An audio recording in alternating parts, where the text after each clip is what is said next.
Welcome to I Said What I Said. I'm Brad Wakai. That's Tyson Gentry. Today we got our 2026 ACC preview taking place. We've already done the SEC. We've already done the Big 12. Go check those out. If you're subscribed, it's right in your feed, whether you're listening to us in podcast form, if you're watching us on YouTube. Smash the like button, by the way, if you're here on YouTube. Give us 5 stars if you haven't already on Spotify. Tyson, we just did the Big 12. And this ACC preview is going to be pretty similar when it talks about the haves and the have-nots of this conference. Yes, and it might not even be the haves and the have-nots, but it's the have you done it for me latelys versus the haven't done it for me sometimes at all. And this is it's a monster conference. There's 17 teams in this thing, and so it feels a little silly with the way we have structured. But let's get to kickoff, and I think that we're onto something here, buddy. I think so too. And if you're just tuning in for the first time, we have 4 tiers we put each team into. Our favorites tier, which who we think is going to win the conference, who can win the conference. The contenders tier, we think dark horses, like Tyson said, if everything goes right, they could potentially win this thing. And then you have the middle of the pack, and then we're going to close it out with the bottom feeders who are going to be at the bottom of this conference, we believe. And like Tyson said, it's a big conference. Let's jump into it with the favorites, and there's only one of them, and that is the U. As Miami seems to be back under Mario Cristobal. He's going into his 5th season here. They were just in the national championship game where they lost to the Indiana Hoosiers, but they went 13-3 last year, 6-2 in conference, still looking for their elusive ACC championship. But Tyson, the odds makers think they're going to do it this year because they're minus 150 to win the ACC. That's why we have them in the favorites tier by themselves. Cristobal, since arriving down here in Coral Gables, 35-19. Shannon Dawson, still the OC. Corey Heatherman, still the DC. I think that's huge. They pull off a coup. They bring in Darian Mensah from Duke at the last possible second. He had 4,000 passing yards last year, 34 touchdowns, 6 picks. And they retained Mark Fletcher, who ran for over 1,000 yards with 10 touchdowns. They kept Malachi Toney, of course, who had 109 catches, 1,200 yards, 10 touchdowns as a freshman. They bring in Cooper Barkate from Duke, who had over 1,000 yards last year with 7 touchdowns. 43.2% of their offensive yards are back. That's 57th in the country. 35.4% of their tackles are back. That's 80th in the country. 29 offensive line starts, 108th in the country in that metric. 3 returning offensive starters, 5 if you include transfers. 6 defensive returning starters, 8 if you include transfers. Tyson, this is the cherry on top. 61st, toughest schedule in the country. My goodness. Well, it helps that you get to play the rest of the ACC or a lot of them. That's true. And so that might help with that 61 strength of schedule. The offensive and defensive line would be a bigger concern to me. Offensive line specifically, if it wasn't Mario Cristobal, and defensive line if they didn't, recruit the shit out of high school football and dominate the portal for the last couple of years. Ruben Bain obviously leaves pretty massive shoes to fill here for the University of Miami, but the cupboard isn't bare. There's pro dudes walking in here to take those reps.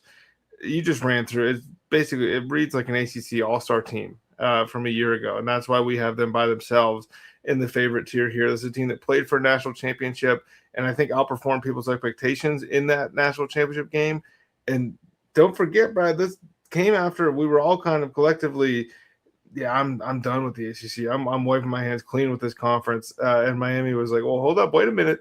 We've got good guys. And as much as we've joked about like them in Texas getting closer and closer to being back, last year felt like, we're stamping this thing. Miami expects to play for national championships, and that's what we do here. Yeah, I think if we're going to talk about truly back, this could be a high-scoring offense for Miami. And I think they have a bunch of talent on the defensive end. I think Corey Heatherman's a great defensive coordinator, but you lost pros. And it's hard to replace that even if they're 5 stars and young. There's a difference between being 21, 22 and being a talented 19-year-old just getting his first true college rep. So I think that this could be a track meet season for Miami where this offense looks ridiculous and the defense is, comes along a little bit late. Tyson, I think big picture-wise here for Miami, I am not laying that number with them. I think they should win this conference. They're the favorites for a reason. I think they will win this conference. But Cristobal just finds ways to lose games sometimes. It's crazy. And it's like, yes, on paper, Miami should absolutely run roughshod over everybody here. Yet, there's always something in the back of your mind with this team. It's like, oh, man, they got to go out to Stanford and somehow they'll lay an egg and they should wipe the floor with that team that they're going to lose. It's always in the back of my mind with them. And second point here, and I'll throw this over to you to finish here. I think this is the last year that he's going to have his two coordinators. I think Dawson's going to get a head coach look. And could get a head coach look, if not a defensive coordinator job potentially in the NFL. So it feels like now or never for Miami with at least this iteration of Miami. I would say that's more than fair. Because again, it was like last year we're ahead of the timeline.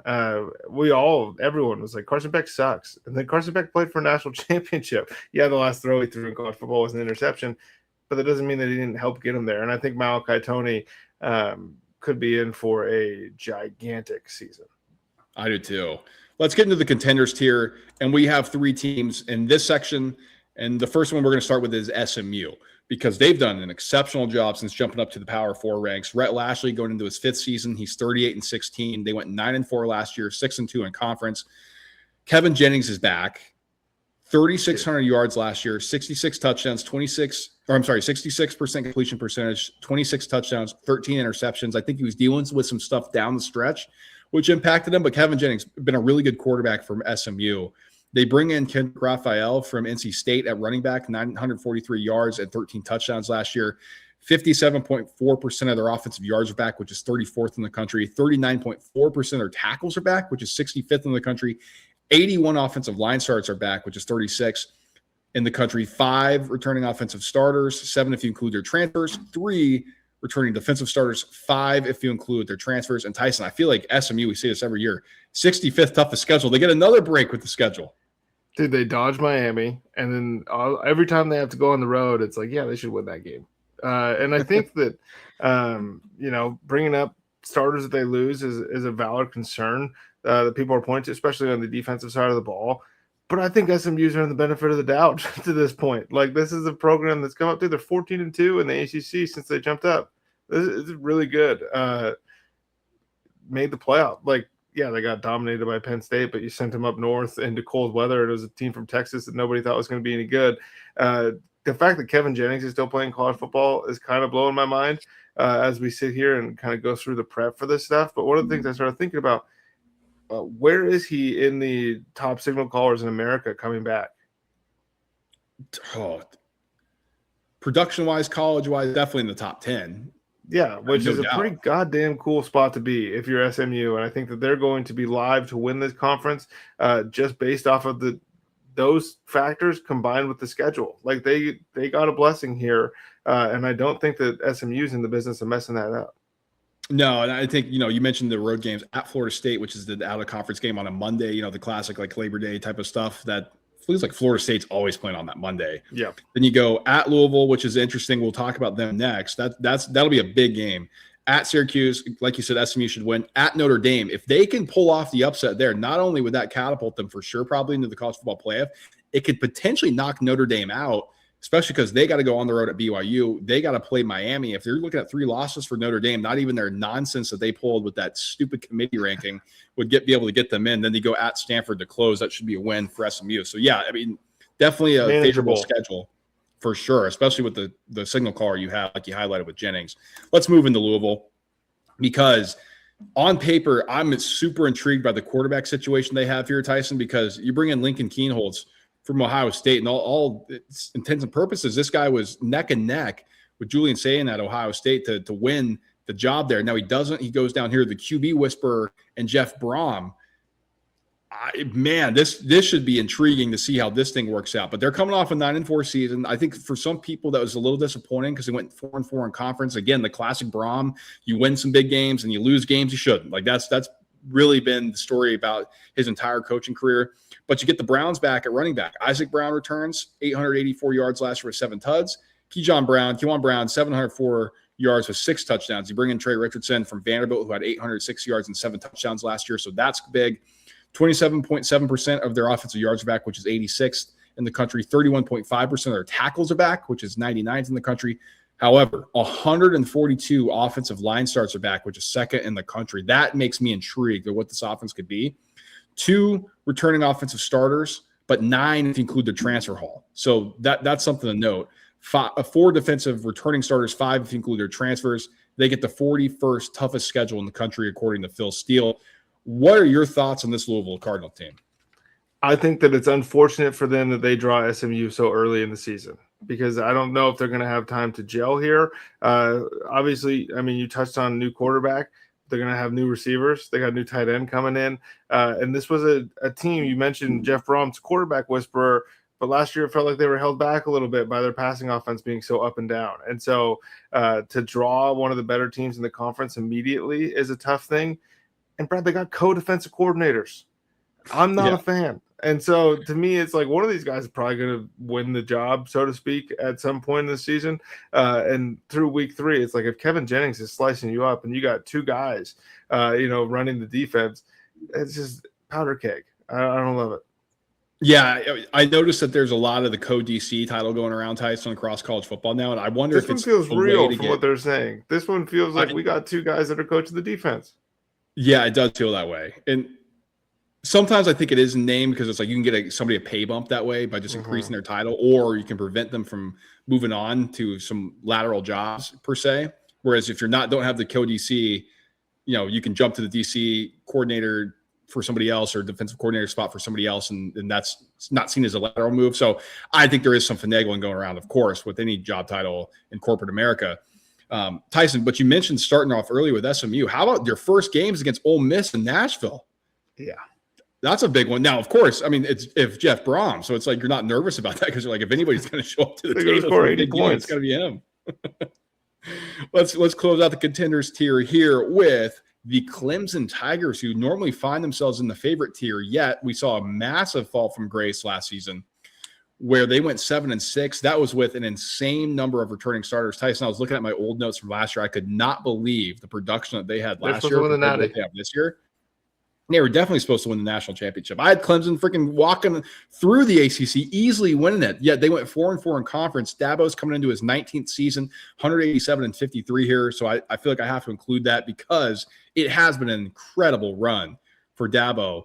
The Nick Saban Slayer, right? 2 national championships. I mean, just an incredible career. We talked about this on the hot seat thing. Is it there going to be potentially a mutual parting of ways? I think that's something to keep an eye on. But he's trying to extend it, and he did so by bringing in an offensive coordinator he's familiar with, and that's Chad Morris. Now, the quarterback situation is intriguing because Christopher Vazina is the junior quarterback who's been the backup and kind of like the heir apparent guy in waiting. But Tyson, there's this kid behind him, Tate Reynolds, who was actually committed to play baseball before he switched over to football and committed to Clemson. Apparently, he is lighting it up in camp. So is it going to be the thing? Oh, okay, we're going to go with Vazina, and all of a sudden in season, we've seen Dabo do it before. He yanks him back, and the young kid takes over, and it really could be a new era with Tate Reynolds. That's something to keep an eye on. Same with Gideon Davidson, the running back. Dude was a freak coming out of high school. Did not quite have the freshman impact season people thought. Only 260 yards, but he is poised to have a big season this year. And, of course, you get the receivers back, TJ Moore, Bryant Wesco. That's big for them from a production standpoint. 40.3% of their offensive yards return, which is 61st in the country. 51.9% of the tackles are back. That's 26th in the country. 39 offensive line starts, which is 90th in the country. I think that's something to circle. 5 of their offensive starters are back. They did not add through the transfer portal, of course. 4 defensive returning starters back. 5 if you include their transfers. So that's interesting. 58th toughest schedule per Phil Steele. Tyson, where is your head at when you're looking at the Clemson Tigers? Name some question marks on that offensive side, and you could look at like, oh, they're not bringing anybody back on defense as another question mark, but it's Clemson, and we know kind of what we're getting through the recruiting there, and times have changed, but Dabo was still able to put out a defense with a lot of really good players on it last year. They didn't always perform to this expectation of this is going to be the best defense in the country, but there were games where it was like, yeah, that's Clemson defense. So I'm not super concerned on that side. Brad, can these guys just get up for all the big games? Can we get back to just like, hey, man, you got to buckle the chin strap because we're playing Clemson? Because there's been a couple Cade Klubnik-led teams over the last couple of years where it was like, holy smokes, Clemson just laid an egg against Cal. Like, how are they in a dogfight right now? If we get back to that, then Clemson can compete for the ACC. Dabo wants quick results. They have to have them. How about hosting Miami on October 3rd? I mean, a lot of people think Miami's going to cakewalk. Wouldn't it be the most Clemson thing possible, the most Dabo thing possible? This back against Miami scores 3 points. Clemson scores 21. Like the game feels like it's over halfway through the first quarter. It just snuffs them out, right? Like the boa constrictor classic. restricting defense. Offense does enough. But I'm sure you don't want Clemson to show up for the big games. Maybe after September 5th, right, when they go to LSU. That would be ideal. Although last year when Clemson lost in the first game to LSU, we all decided that meant LSU was a national championship contender. But all we learned was they both stink. That's a good point. That is a good point. I'm intrigued by this Clemson team. It feels like it's a new era. The Garrett Riley thing didn't work. They're going back to Chad Morris.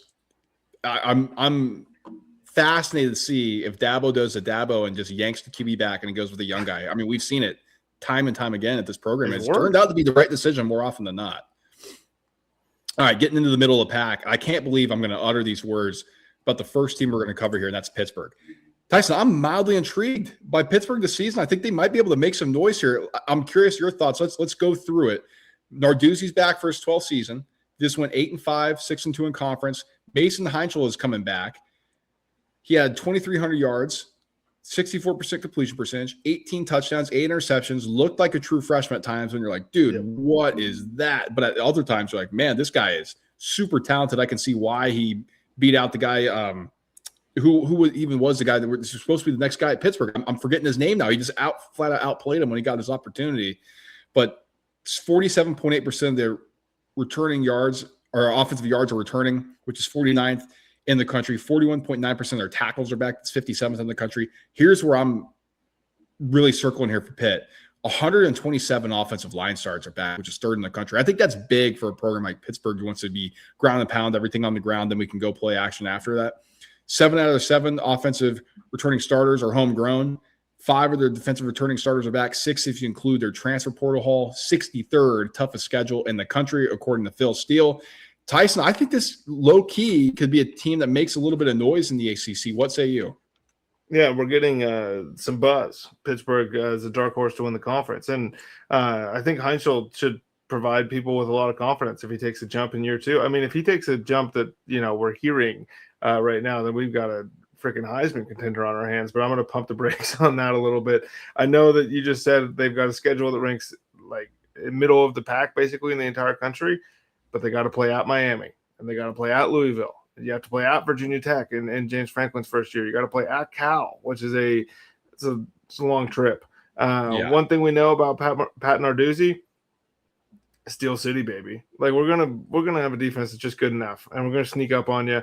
It doesn't feel like that's been the way Pittsburgh has played, but defense has just been good. They almost snuck their way into the conference championship game a year ago. And so I think Pittsburgh is, they don't got big game Braum, but I don't think anybody wants to see Pitt this year. That doesn't mean I think Pittsburgh's going to win the conference, but if Pittsburgh gets Miami on the road, it's just going to be a college football Saturday. That's all.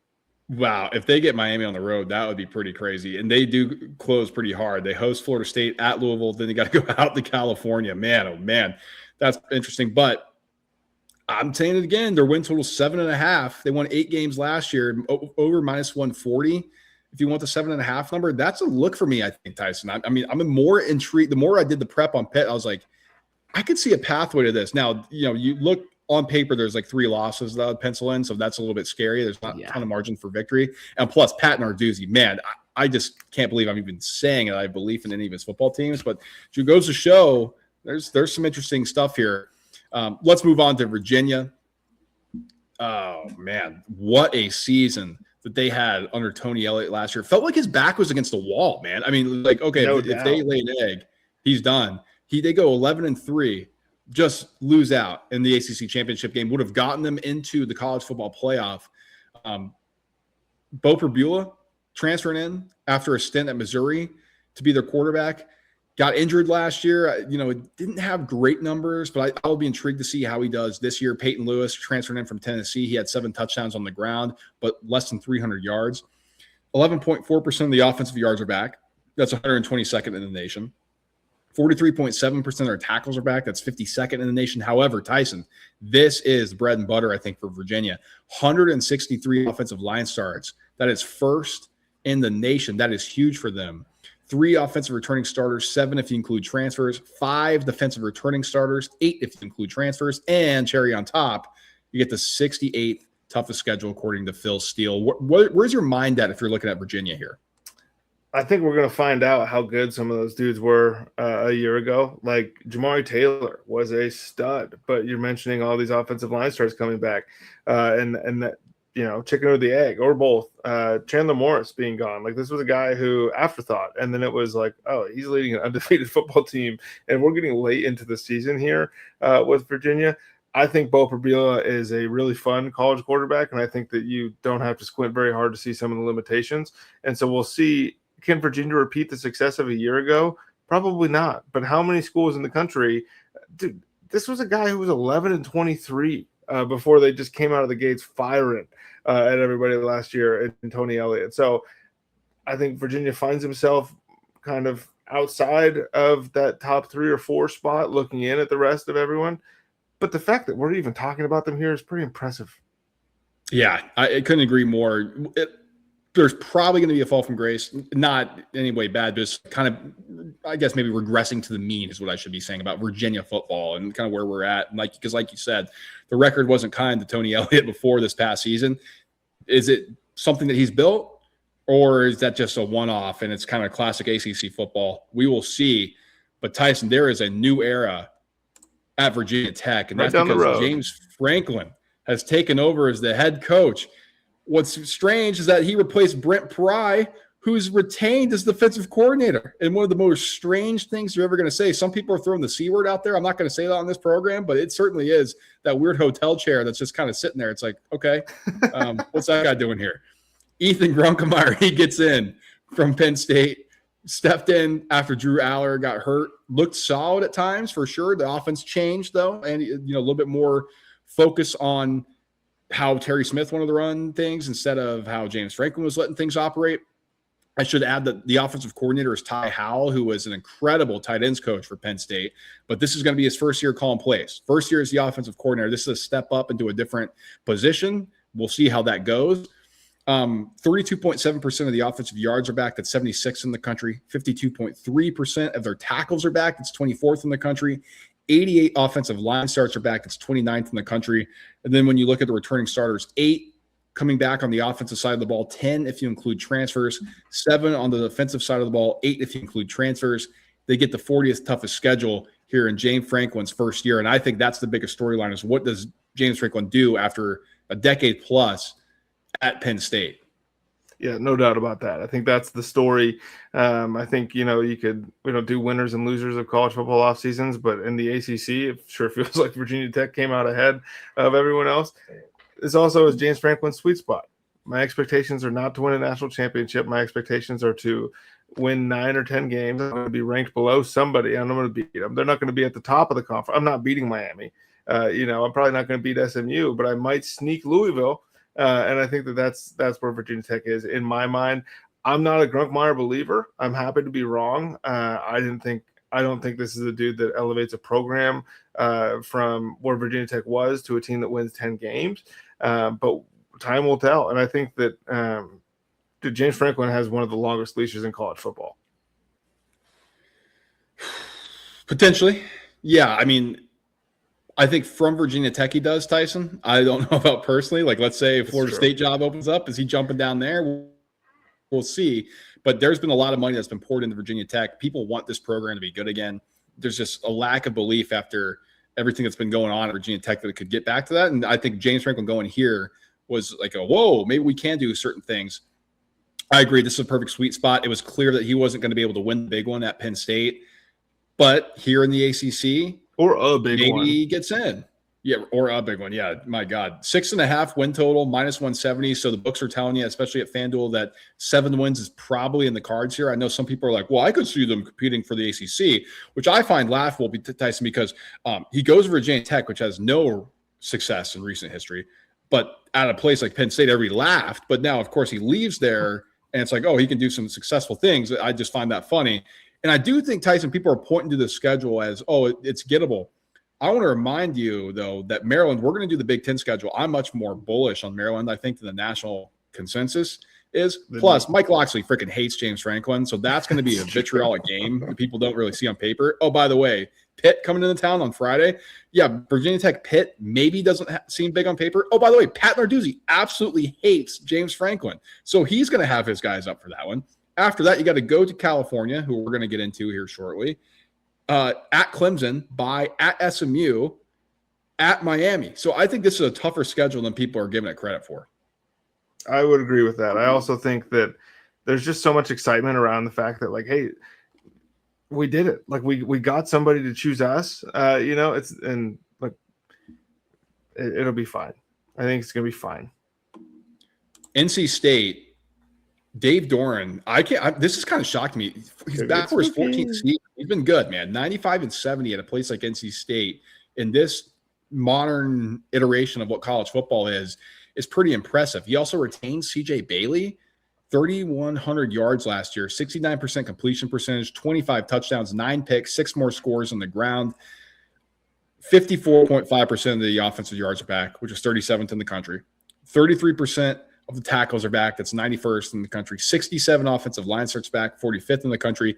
4 offensive returning starters, 6 if you include their transfers, and 2 defensive starters, 4 if you include their transfers. This is the nice thing to hear, though, if you're NC State. 76 toughest schedule, according to Phil Steele. What do you think of the Wolfpack going into this season? I think that people should put a little bit of respect on Dave Doran's name and the fact that this is a program who, over the last half decade, it's like, yeah, they win 8 games. That's what they do. And I think that, NC, what is it, 5 of the last 6 years? 5 of the last 7 years, something like that. NC State's won 8 games. They got a bunch coming back. Brad, the downside is, like, if you're losing to NC State, this hands you big plays. And I don't see that getting any better this season. And I think that that's kind of the Achilles heel. But I think North Carolina State is one of those sneaky programs in the country where we kind of lump it in with some of the shitters, and it's not. Yeah, I don't think so either. They're well coached, play hard. I think that they do a good job here, Tyson. A couple names I want to throw out. Jaden Duke Scott is back at the running back position. We'll see if he can take a step forward. Then they did lose Hollywood Smothers, which was they did. One of the all-time name guys and a really good player. And so how do you fill that void? It's going to be tough, no doubt about it. So we'll see. But they get Victor Snow. I mean, that's a pretty sick name from Buffalo. I mean, was there a match made in heaven more than the guy that last name Snow up in Buffalo? Probably not. Let's move on here to Georgia Tech. And I'll tell you this right now. There's a team that I circled before we even started doing this that I think is going to take a step back compared to what they've been the past couple of years. And it is Georgia Tech, just based on what these guys have lost. First of all, starting out here, they go 9-4 last year, 6-2 in conference. Felt like they start, Brad? Oh, insane! Like really good, and they crumbled, which was unfortunate to see because we like Brent Key. Like we like the way he coaches. Now, the last couple of years have really saved his tenure, I think, because overall, going into his 5th season, he's 27-20. So we'll kind of see what happens. He's got to replace his offensive coordinator. Buster Faulkner left. So he's got George Godsey that comes in. They also bring in Alberto Mendoza, the younger brother of Fernando Mendoza, as he transfers in from Indiana. So we'll see what happens on that front. 7.8% of the offensive yards back, Tyson. That's 127th in the nation. 42.8% of tackles back. That's 56 in the nation. 66 offensive line starts back. That's 46 in the nation. 3 offensive returning starters. 5 if you include their transfers, and all 5 of their returning defensive starters are homegrown. Their schedule is 34th toughest in the nation. I think this is a major step back year for Georgia Tech. Yeah, I think that's fair when, one of the most prolific guys in college football leaves the room. Like you say, 7%, and it's like, well, yeah, Haynes King was 93% of this team's offense, it felt like, watching these games over the last couple of years. I think that they're going to be fine running the ball, at least with the talent at running back. Like Justice Haynes is good. Malachi Hosley is good. It's just the rest of it, man. And I think that they started 8-0 a year ago. They finished 9-4. And that was with a dude who I think we can all agree was a really, really good college quarterback. And we've not seen Alberto Mendoza have to do it, week over week at a program that kind of needs him to be the guy. And so, fingers crossed that we get another Mendoza just tearing things up so we can have some more press conferences. But I think that I'm with you. Georgia Tech step back candidate here. But it's hard because the schedule doesn't do them any favors, but they still catch some of these other ACC teams where it's like, well, yeah, those guys are garbage. Plus, they host Colorado to start, too. I think that's helpful. Now, they're out of conferences against Tennessee and the SEC. That's an interesting game. I am curious to know how that's going to go. That's one of the circle. Maybe it's a high scoring game. If it's not, Tyson, I think we're like, okay, what's going on with both these schools? I'm curious to know what you think here about my California Golden Bears. Tosh Lupoi hired first year, going back to his alma mater, brings in Jordan Somerville as the OC, Michael Hutchings as the DC. Those guys have some NFL ties. My guy, though, Jaron Kiave Sagapuatele is back as the QB, 3,500 yards. Oh, yeah, dude. I've been practicing that. That's my guy. 3,500 yards as a freshman, 64% completion percentage. Now, here's where he ran into a little bit of trouble. Only 18 touchdowns, 9 picks. I told Tyson, I'm like, dude, just watch some of these games. He's like, I don't know. I'm not really seeing it. There's a couple of those plays, though. You're like, oh, yeah, this guy's a 1-1 potential. Pops. But, freshman not making the greatest of decisions at times. But JKS, if you guys want to call him that, I think is the real deal. I'm curious to see how he takes this thing forward. Before we dive into the rest of it, though, 56.6% offensive yards back, which is 35th in the country. 31.5% of the tackles are back. It's 100th in the country. 117 offensive line starts are back, which is 10th in the country, which I think is pretty notable. And that's bodes well for what this offense can do. 6 returning offensive starters, 8 if you include their transfers.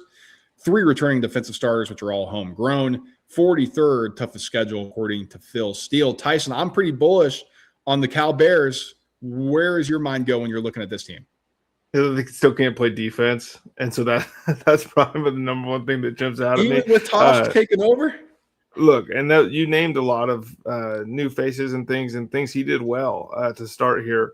But we are in an era of college football where the biggest thing that he was able to do was keep JKS on the roster. And I think you just fill it around that.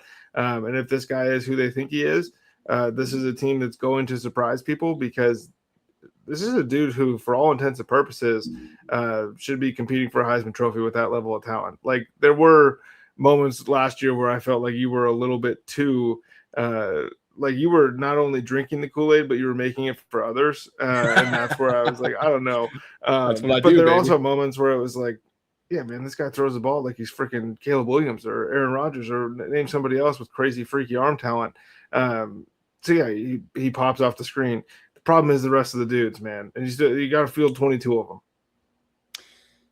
Wide receivers, you get Chase Hendrickson from Ohio, who had 1,000 yards and 7 touchdowns last year. They also bring in Ian Strong from Rutgers, which I thought was notable. I kind of forgotten that was a big get for Cal. 762 yards and 5 touchdowns last year. I think for Cal, the vision here is we have JKS. Let's kind of build the offense around him, and we trust Tosh Lupoi to start building this defense and how he wants. I think that's why the returning production is pretty low in the tackle side of things and the returning starters. It's like, okay, we want a clean slate. Because Justin Wilcox was a defensive guy before, and that defense wasn't great under him. So I think Lupoi's like, all right, I'm doing my own thing. So we'll see what happens. But this is exciting, I think, for Cal to have that level of recruiter coming in to take over. Plus Ron Rivera's kind of running things, or at least doing fundraising stuff. So it feels like there's actually momentum coming for Cal. And Tyson, I heard this offseason, it was like, things are just getting really expensive when it comes to football. And there's going to be the people who go all the way in with football, and there's going to be people who kind of pull back and you're comfortable with where you are on the lower rungs of the sport. It seems like Cal is like, you know what, we want to be a part of the spending thing. And I think that's exciting if you're a fan of Cal football. And every 10 years, the number 1 pick pops up from Cal. And that just seems to be where we're at. JKS, baby, let's go. I bought stock early. I'm hoping to cash that out. Florida State. We talked about them a little bit when we did our hot seat conversation about Mike Norvell, who was really the genesis of that. He's going to his 7th season. He is 38-34. And I think a lot of people would say Florida State's gotten soft if you allow your head coach to go 38-34 and he's still here. Now, of course, they went undefeated, should have been in the CFP. That bought him a lot of time. His buyout, the extension, all this sort of stuff that, in the real world makes things difficult and just on paper should have been fired a while ago. But I think it is pretty shocking to see a 38-34 coach coming into his 7th season at a place like Florida State. But Tyson, Ashton Daniels is going to be the QB, transferred in from Auburn. 37.1% of their offensive yards back, which is 65th in the country. A lot of that is Deuce Robinson, who's coming off 1,000-yard season. Deuce Robinson, dude. 6 touchdowns, dude. He's just awesome. I think that's a day 1 wide receiver pick. 37.1% of the tackles are back. It's 73rd in the country. I think the big thing here is 107 offensive line starts are back, which is 13th in the country. That's big for Florida State. it just felt like they've been getting pushed around in the trenches, which it should not be the case. So we'll see if that happens or if that improves. Second, or 2 of their offensive returning starters back, 5 if you include their transfer haul, 5 returning defensive starters, 6 if you include their transfer haul. Unfortunately for Mike Norvell, though, Tyson, they get the 27th toughest schedule in the country. It's more than that, right? Like they can be 27th, but they're Florida State, a team that's 7-17 over the last 2 years. Brad, they catch Alabama and Florida in non-con. Then the ACC, they play SMU, Clemson, NC State, Louisville, Miami, Pitt. This is a 17-team conference, and they catch all the guys we've already talked about that you and I feel are going to be better than them. And that's a tough spot because that does not spell major rebound to me. I'm a little over Mike Norvell as like we can go through the transfer stuff. And yeah, they brought in some guys that look like studs. Every offseason, Florida State's brought in guys that look like studs. And then they get to campus and it's like, this team sucks. And I think that is the concern here is that there is no wiggle room in this schedule for them to win 8 games and for you to feel fine. And that's a problem too. We're talking about Florida State. We're not talking about Louisville winning 8 games and feeling fine. This is a school that's like, yeah, we win national championships. Jared Verse and Deuce Robinson are like the 2 best transfers I can think in the Norvell era. Yep. And there's been a lot of like Florida State adopted, bringing in transfer sites, and it feels like they've whiffed on a lot more than they've hit. Now we're not doing day-to-day Florida State stuff and diving into the minutia, but I feel that feels like the case on the outside looking in. If you're a Florida State fan and you're listening to this, you're like, no. I mean, feel free to let us know, but it just feels like there's been a lot of whiffs in the transfer portal, and that is not good. Let's move on here to Duke. And I feel bad, man. And before we started recording, I kind of went a little scorched earth, and I was like, the state of college football is just ridiculous that freaking the day before the transfer portal is done, that somebody can come in here and poach your starting quarterback away, and there's no repercussions for it. Like at least in soccer, you have to pay the team the transfer fee. So now these guys are stuck with Walker Egan. That's coming off of a 9-5 season where they freaking won the ACC championship, dude. Like we should be talking about Duke under Manny Diaz. Like, oh wow, with Darian Mensah at quarterback, like what can they do? Can they go back to back? Yet, because of this way this sport is set up, that they get screwed. Like they literally got kicked in the nuts on the last possible second. They got to bring in this guy who was solid at San Jose State. I mean, 3,000 yards, but 59% completion percentage, 17 touchdowns, 9 interceptions. Thankfully, they were able to hold on to the running back, Nate Shepard, who went over 1,000 yards last year with 11 touchdowns. But, they have to bring in a transfer from Penn, Jared Richardson, who had a good season at the Ivy League level, but because they lost Cooper Barkate, we have to pivot. At 19.5% of their offensive yards back, which is 101st in the nation. 46.7% of their tackles are back, which is 45th in the nation. 51 offensive line starts back, which is 71st in the nation. 4 offensive returning starters, 8 if you include the portal. 3 returning defensive starters, 4 if you include the portal, plus the 47th toughest schedule according to Phil Steele. Where's your mind at with the Duke? You mentioned it off the top. I mean, it's a punch in the gut. This is a team that's trying to defend their ACC championship. This isn't a team trying to fight to get to the postseason, although that is what we're going to talk about because I think that would be a good year for Duke, would be playing in a bowl. But they won the conference they have the trophy in the trophy case, and there's 3 dudes that signed up to come back on offense. I think they're the poster children right now for like, hey, we've got a problem. And so what am I expecting from Duke? 5 wins, 6 wins. Like it's going to be tough, and it's not really through any fault of their own. It's just that somebody brought a bigger bag. 5.5 is our win total according to FanDuel as we record this, minus 144 juice to the over. So yeah, 5-6 wins. I mean, you're hoping you can get to a bowl game. It's just a damn shame. It's not like Duke is a power in football by any means, Tyson, but they did it the right way, where they brought in a transfer and Darian Mensah, gave him a cutting edge NIL pack, get him away from Tulane to come to Duke. And the result of them winning a freaking conference championship, they get kicked in the nuts because that's just the way the sport works. I mean, it's tough. I mean, it's got to be frustrating. And we're going to get to this team next, who they're dealing with the same crap, and that's Wake Forest, who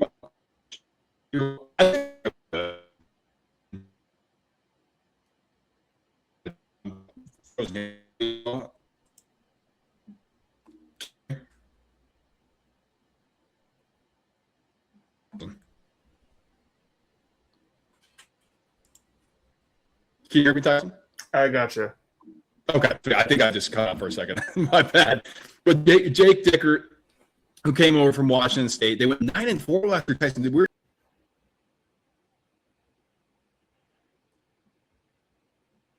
Looks like Brad, a little technical difficulties. Hopefully he hops back in here. But we're going with Wake Forest. And I think what he was saying was we've got Jake Dickert. It was the last word I heard. But like, this was a team that was 9-4 a year ago after being 4-8 2 years ago. I think there's plenty of reason to believe that Wake Forest could post another winning record. Starts with the defense. And it's a defense last year, 22 points a game. That defense is going to return 8 starters on that side of the ball. There he is. And I think that that's the strength here. If you're Wake Forest, is you're looking at this defense and hoping, that this is where we go. But we've got Gio Lopez, and he's reunited, Brad, with Rob Ezel and Winston-Salem. Are you excited for that part of the Wake Forest football season? I am excited about the Gio Lopez reuniting with Rob Ezel. That'll be interesting to me. And it's funny because Tyson, before he got on, was like, hey, it's storming in the area. Apparently it's storming in the area here. Apparently we got a little haboob going on here in Arizona, because I was like, okay, my internet just cut out. And I look outside. I'm like, oh, my God, it's pitch black. What the hell is going on out there? So apologies for that if you're watching on YouTube or listening on the podcast. So we'll reset here. Tyson, I think, did a good job of setting the table.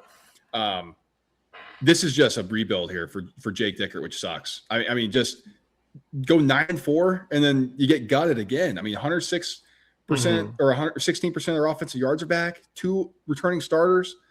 Oh, it's again. And I think the ACC, Tyson, maybe more than any other conference, shows the difference between the haves and the have-nots in college football. I agree, and I think that losing a player like Damon Claiborne, it just goes to show that college football is a lot different than the NFL. There are guys. Claiborne is now with the Vikings, and he might not even sniff playing this year. And he's with Jordan Mason and Aaron Jones. It feels like a gettable spot, but that was the dude who made the season a year ago for Wake Forest. So just is one of those things. I think that might have been the college football gods telling us here, Brad, that we are getting into some nasty territory with the rest of the ACC. Yeah, I'll put a bow on things here. I'm not quite sure what Tyson went over here, but just to give out these stats, 58.4% of their tackles are back. That actually is 10th, so that's good for them. 25 offensive line starts. That's 118th, which is tough for Wake Forest. 50th toughest schedule, according to Phil Steele. And like you alluded to, let's get into the bottom feeders. And I do feel bad putting some of these teams in here, Tyson, because it's like, yeah, but somebody's got to be at the bottom. Yep. And let's start with Syracuse, who – for a while there, it looked like Fran Brown was going to be the darling. I mean, had an incredible debut season, yet things completely fall apart last year when they go 3-9. I don't think any fault of his own. I mean, Steve Angeli got hurt. He looked good before he got hurt, and it was like, oh, my God, this thing could be kind of cooking in Syracuse. So maybe it's a little bit of a sleeping bounce-back team here. But I don't know, 28.9% of their offensive yards are back. That's 84th in the country. 42.9% of their tackles are back. That's 55th in the country. 32 offensive line starts are back. That's 101st in the country. 3 offensive returning starters, which is with 4 if you include their transfers. 5 defensive returning starters. 7 if you include their starters. 42nd toughest schedule. What do you think about Syracuse this year? I don't think they can make me hate Fran Brown. And I think they're trying to, and I don't like that, right now. But Swag can only get you so far, and I don't think that Syracuse has the horses. Started 3-1 last year before the injury to Angeli, and it was like, oh, Syracuse is going to play in a bowl game. This is going to be fun, and then things completely fell off the rails. We'll see. They backfilled a lot on the defensive line, and they bring in, new defensive coordinator. Everyone is very excited about that side of the ball, but Brad, the high school team down the road from you in Tempe might have been able to run for 85 yards on these guys a year ago, and that's a problem. And I don't think that's something that's fixed overnight. No, the problem is too, Tyson. Like what was supposed to be pretty fun was that they got the 5-star Calvin Russell, but like the 2-sport athlete is going to come up to Syracuse, is going to be sick. He tore his Achilles, which sucks, dude. And it's like, oh my God. Can't anything go right? Because that would have been fun. I mean, just see, like, is he going to be like one of those freshman breakout stars we've seen, like Jeremiah Smith, Malachi Toney? Hey, Calvin Russell's awesome, and he's doing that at a place like Syracuse.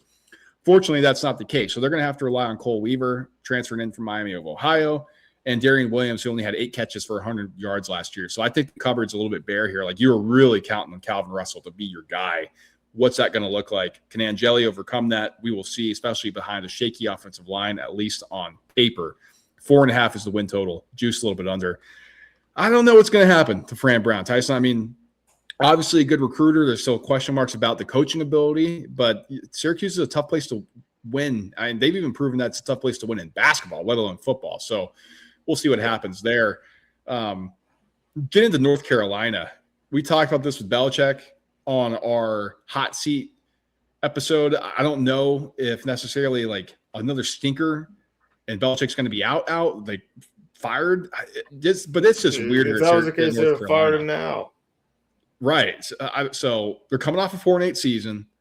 Billy Edwards is going to be their quarterback, who's transferred in from Wisconsin, previously of Maryland. He's the senior, but there's some talented quarterbacks behind him. When are they going to make the change? Billy Edwards is good enough or not good enough. Jordan Shipp stays at wide receiver, which I think is pretty big. Damon June returns. He's going to be the lead back. 32.2% of their offensive yards back, though, which is 78th in the country. 38.7% of their tackles are back, which is 70th in the country. Then 22 offensive line starts are back, which is 123rd in the country. Just 4 offensive returning starters, 5 if you include transfers, 4 defensive returning starters, 5 if you include transfers as well. How about this, Tyson? 13th toughest schedule for a team that seems to be in transition in a year that the coaching staff can't afford for them to be in transition. If you would have told, like when I was like 12 years old, if you would have told me that Bill Belichick went to college and Bobby Petrino is the one calling the plays for him, I would have been like, this team's never losing a game. But that's just where we're at in 2026. Yeah. This is a barren roster. Even by ACC standards, this is a program that seems to be in an utter tailspin. And I just don't think that there's really anything at this point that can dig them out of it. That schedule is unfair. Almost for what that team put on tape a year ago. I don't know if they improve on the 4 wins, man. 2 of those wins were in the ACC, by the way. They got 2 out of conference. Like, this is not a team that even competed with anybody from the middle of the pack upwards in the ACC. They have to go to Dublin for their opener against TCU. Then they get to come back and get the bye before playing East Tennessee State. Then they go at Clemson, get a bye, host Notre Dame, then at Pitt, at Duke in a rivalry game, host Syracuse, host Miami, at UConn, then host Louisville, at Virginia, and then finish hosting NC State. This is a bear of a schedule. My goodness. Like 3 in there, maybe. Let's go to Stanford. And I think what can only be coined as the Fighting Andrew Luck's, right? I mean, apparently, Tavita Pritchard is the head coach here, but there's some shadow coaching taking place by Luck as the GM. Like, what is going on here? This is intriguing, though. Davis Warren's going to be their quarterback. He's transferring from Michigan. He's going to be a senior. Has like pretty much no stats that you can really bank on. No. 29% of the offensive yards are back. That's 83rd in the country. 50% of their tackles are back. That's 30th in the country. 84 offensive line starts back, which is 33rd in the country. 7 offensive returning starters, all homegrown, and 7 returning defensive starters, all homegrown. 12th toughest schedule, according to Phil Steele, however. What does success look like for Stanford in 2026, 2027? So they won 4 games last year. I think winning 4 games again would be pretty big. I'd just be competitive in most of the games, because there's some, like if you want to Google their schedule, they're going to get routed in a couple of these things. But if they can show up, and make things competitive, that's fine. This is going to be a slow build. I don't know if Stanford will ever get back to, the Harbaugh days, or just for a while they were good enough when we were growing up, and then things have certainly gone downhill, and they kind of found themselves without a chair a little bit during conference realignment, and we're like, yeah, we'll play in the ACC. This is a 2028 play. If anything, here in Stanford, I'm not expecting much. No, and Terry Heffernan, the offensive coordinator, Chris Richard, the defensive coordinator, NFL ties on both sides of the ball there. So it'll be interesting to see kind of what's built here, especially as Andrew Luck's involved as a general manager. So long-term play that you're just kind of hoping that Stanford can build back to what it was in the past, like you said. But let's close here with Boston College, who I think pretty handily is going to be the worst team in this conference. You think they're going to be worse than Stanford? I do, yeah. I think they're going to be pretty bad, dude. Yeah. They went 2-10 last year. Their win total's 3.5, juiced under. Bill O'Brien. Ted Roof feels is like still he's in the like, building, and that guy just coached one of the worst defenses I've ever laid eyes on. Exactly. O'Brien's calling plays again now. They don't even have an OC. Like, it just feels like a mess. Mason McKenzie is going to be their quarterback. Tyson, he's transferring in from D2 Saginaw Valley State. So it's either that or Grayson James, who doesn't have any stats that stand out really. Doesn't feel like that's going to be a great quarterback situation. Now, they do have Evan Dickens coming in from Liberty, who went for 1,400 yards and 16 tuds last year. So at least that's something. But nobody really of note on the perimeter. 10.5% of their offensive yards are back, which is 123rd. 54% of their tackles are back, which is 18th in the country. But like you said, this defense was horrible last year. So is that even a positive? I mean, you almost would prefer to bring in some new faces. And only 43 offensive line starts are returning, which is 80th in the country. 2 returning offensive starters, 4 if you include their transfers, 5 returning defensive starters, which are all homegrown. And by the way, you get the 17th toughest schedule in the country, according to Phil Steele. So good luck, Boston College. And it's hard when you point to like Kalen Shedzinski at tight end. Is like, that guy's going to play in the pros. He's a good player. Somebody's got to throw him the football. And I think that's the problem here with Boston College. These games are going to be slow. And that's one thing I'm pretty confident in. I don't think Boston College is putting many points up this season. So I think Stanford will be a little worse than them. You think Boston College is going to be the worst team in the conference. We're going to have to find a way to do this outside of win totals, because I don't know if that's totally fair here, because they both play kind of gauntlet schedules. But that's something we're going to keep an eye on all year. We might just have to eye test these two things between these two programs. Yeah, for sure. Man, the schedule, I'm looking at it now. It's not great. At Cincy, host Rutgers, host Maine, host Virginia Tech, at SMU, bye, host Pitt, at Georgia Tech, then at Duke, host Florida State, at Notre Dame, host Syracuse, at Miami to close the season. There is it's a 9-win team. Oh, you like that's all you have. Stanford, the bottom feeder. Boy, all right. Let's close here with our final thoughts here on the ACC. I think pretty obvious on paper it's Miami, and they should win it. They should win their first ACC championship in program history. They should be back in the college football playoff. They should be competing for another national title. But Tyson, we've seen Mario Cristobal kind of fumble when he doesn't need to.